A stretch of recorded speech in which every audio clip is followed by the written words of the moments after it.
class, welcome back to Music Theory and Aural Skills for Commercial Music Majors. Hope you guys had a good, nice weekend. Today we're going to be developing rhythmic dictation skills like we've been doing in the past, also rhythmic and metrical awareness, and also some sensitivity to text setting.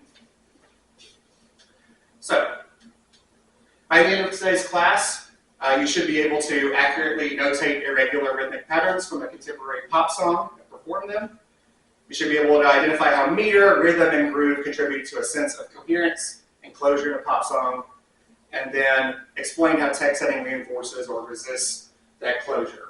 So, back to the second point. Based on previous class discussions, how would you describe groove in your own words?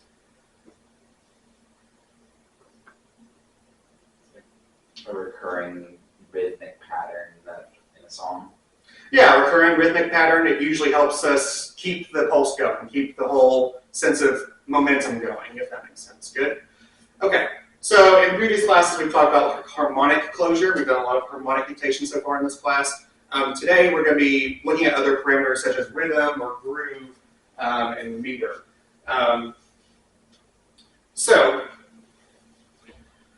Today we'll be looking at a couple songs by Taylor Swift, both of them from her 2020 album Evermore, Closure and Tolerate It. These two songs have some interesting features that establish their respective grooves, or maybe we might call them ostinatos, depending on how it sounds. So what do you guys know about this album? You guys were probably in high school when this album came out, 2020. What do you know about this album?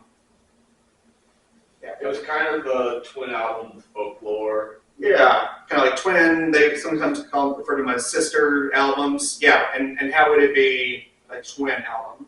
Kind of like lo-fi production, but also a lot of emphasis on just like the actual songwriting and lyrical content. Yeah. So it's very low key, especially compared to her earlier output, which was more like country pop, more girly pop. Things like that. And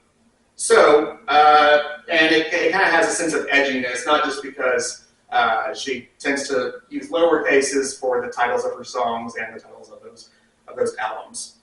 So, before we get into this, let's talk about meter for a second. How have we determined meter in previous classes? We don't necessarily have a score or transcription always at the ready. So how do we usually determine meter based on our recording? What kinds of cues do we have?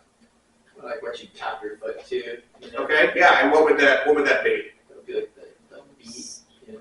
Yeah, so how do we determine the beat? It might anything with the harmony. The harmony might help. Harmony changes at a regular pace. Yeah, the chords usually change at a regular pace. That usually helps us. What else? Usually like the drums, like listening for where the snare. Yeah, so maybe there's like a rhythm section, right, that provides that pulse, right? There might be some shifts in orchestration. Sometimes the lyrics even help us out, the rhythm or meter at which they're performed. All right, so what are some common meters in pop music that we've looked at so far? 4/4. 4/4, probably the most common. What would be the second most common? 13/8. Not quite. 6/8. We'll be looking at, 6/8. Yeah, we'll look at some 8 irregular meters. 13/8 is certainly irregular. Yeah, 3/4 might also be a meter, maybe 9/8. All right, so what makes those meters regular? What makes them, what would make them familiar to us or easy to work with? They're super symmetrical. 3 + 3, 2 + 2.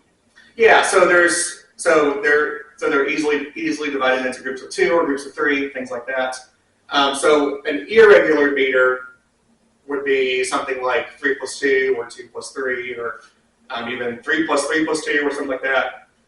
So a common irregular meter might be 5/8, 5/4, 7/8, 7/4, 13/8, right? So irregular meters are going to be a little bit difficult to work with just because the subdivision isn't always clear, but with enough listening, we'll come to that conclusion. So let's start with some closure, the song, I mean. We're going to listen to the first verse and chorus.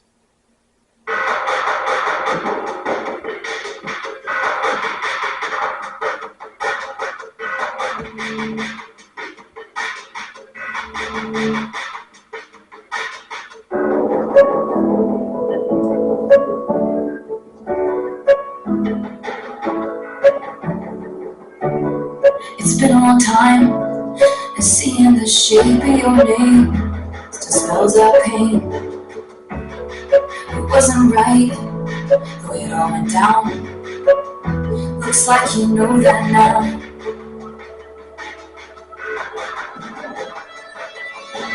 Yes, I got your letter, yes, I'm doing better. It cut deep to know you right to the bone. Yes, I got your letter, yes, I'm doing better. I know that it's over, I don't need your closure. Your closure. Okay. So, let's just give me a broad description of maybe the timbre, orchestration, how this is set, instruments, things like that. The drums keep coming in and out. Yeah, that's a weird effect that it has. The drums, like especially the scratchy sound coming in and out. What else? There's a piano, but it feels kind of altered. It feels like it's like underwater. Yeah, interesting. So the piano feels altered, feels like it's underwater. It's kind of, but it still feels, I mean, it feels a little like you can't miss it, right? It's like right there, it's in your face, yeah. Why is the piano, what's the piano doing that's kind of jarring? Sounds like it might be in like 5 or something. Yeah. The drums kind of start in like 4. Yeah, the drums certainly kind of create an interesting, ambiguous kind of meter, but then when the piano comes in, the piano has that little ostinato figure that kind of sets the meter. And I think you said 5, but let's listen to just the piano part once more and try to see if we can figure it out and see if it's actually 5 or 7 or something like that.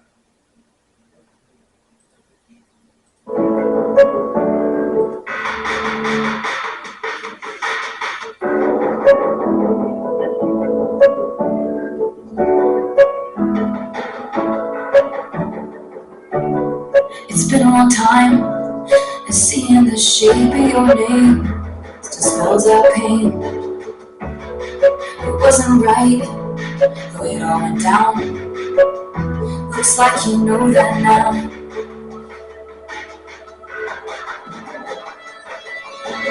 Yes, I got your letter, yes, I'm doing better. It cut deep to know you right to the bone. Yes, I got your letter, yes, I'm doing better. I know that it's over, I don't need your closure. Okay, so can we tap out the approximate pulse with starting with the chorus? Yes, I'll do it, and then you guys tap along, okay? Yes, I got your letter. Yes, I'm doing better. Sorry, let me start over. Yes, I got your letter. Yes, I'm doing better. It cut deep to know you right to the bone. Yeah. So that's our approximate pulse. Yes, I got your letter. So how many pulses is that in? How many pulses is that? Yes, I got your letter. So it's like 3 and 2. So. Yeah, so 3 and 2. All right, so yes, I got your letter. And what's reinforcing that 3 plus 2? Anything?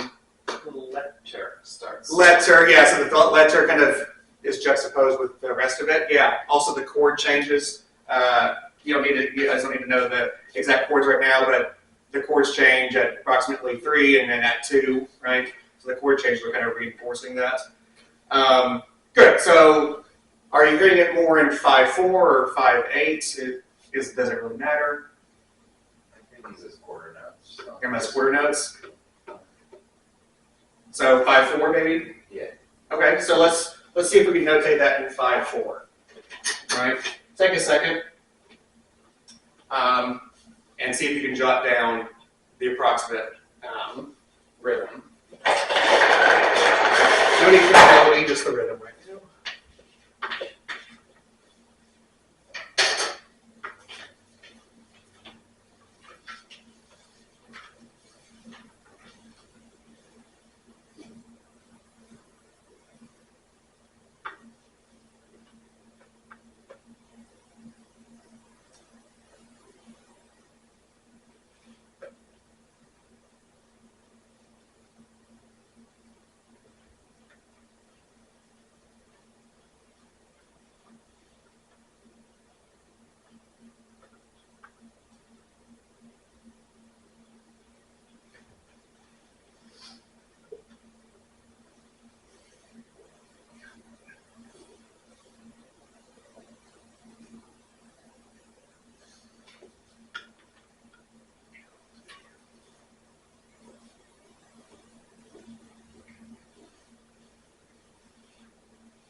It seems like it's like actually.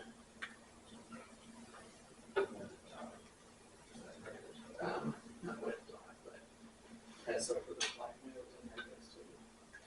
It's not like- Okay. It's syncopated, so that's probably what makes it confusing. A little tricky.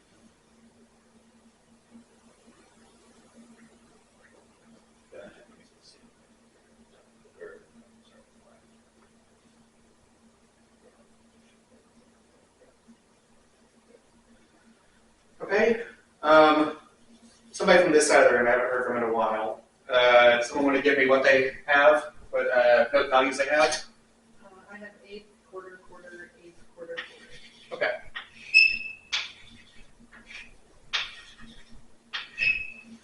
Eighth, quarter, quarter, eighth, and then what was was there more after that? Quarter, quarter. Quarter, quarter, yeah. Okay. So yeah, so yes, I got your letter. Yeah, thank you. Yes, I got your letter. Yeah, so it is syncopated. So yeah, so let's do that all together. So this is in 5/4. So we'll do it on 1 and 2 and 3 and. All right. So you might be saying and a lot since it's in syncopation. All right. So here we go. So to conduct, we're going to do in 5. So 1, 2, 3, 4, 5. Alternatively, you could do 1, 2, 3, 4, 5. Okay. So here we go. 1, 2, 3, 4, 5. And 4, 5. Good. And 4, 5. Good. 1 and 4, 5. Good. All right. If you notated it in 5/8, if you heard it more in 5/8, then you would just reduce all the note values to 16th and then 8th.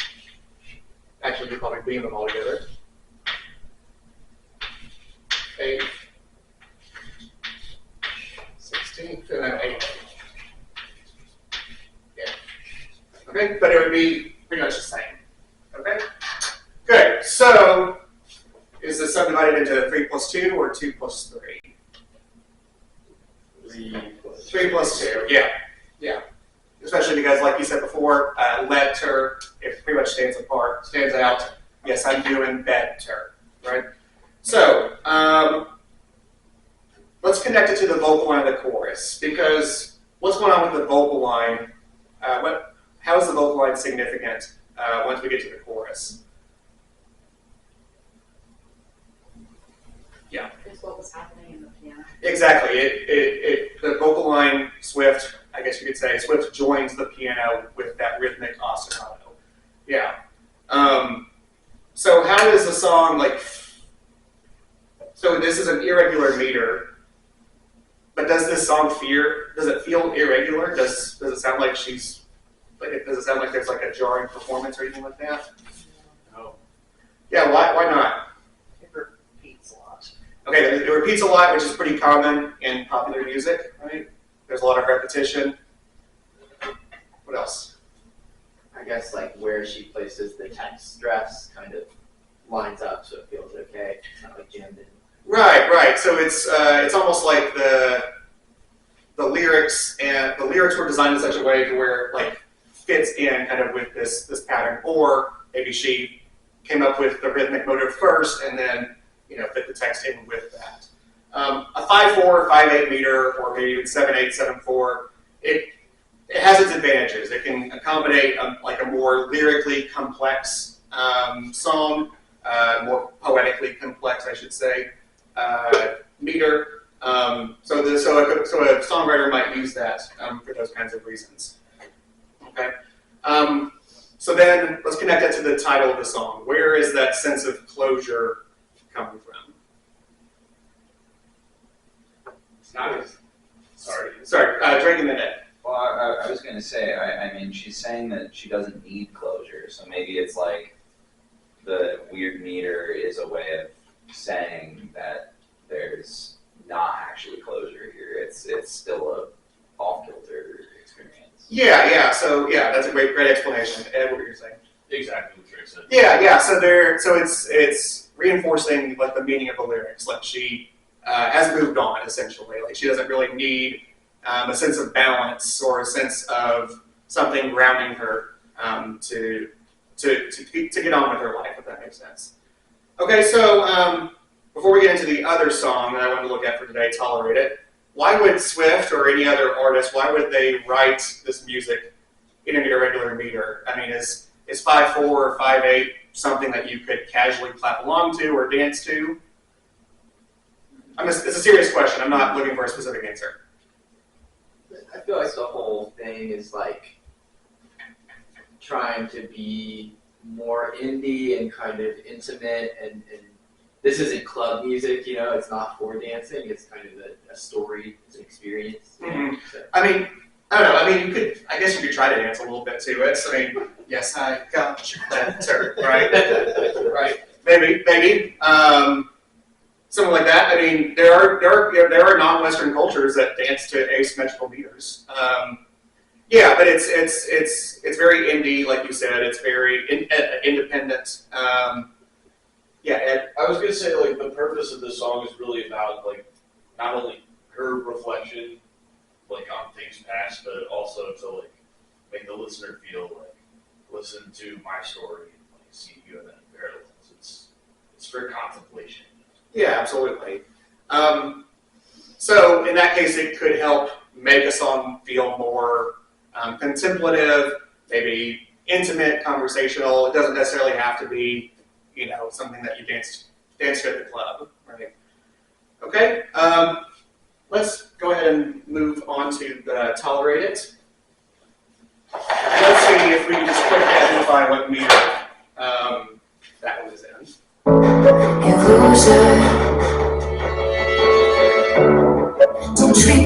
Okay. So Tolerate It, just a little bit of background. This is track 5. There is a bit of a track 5 phenomenon with Taylor Swift, where whatever song is listed as track 5 is usually the most emotional. So keep that in mind as we're listening to it. It is quite gut-wrenching at times. But we're just listening for the main rhythmic material.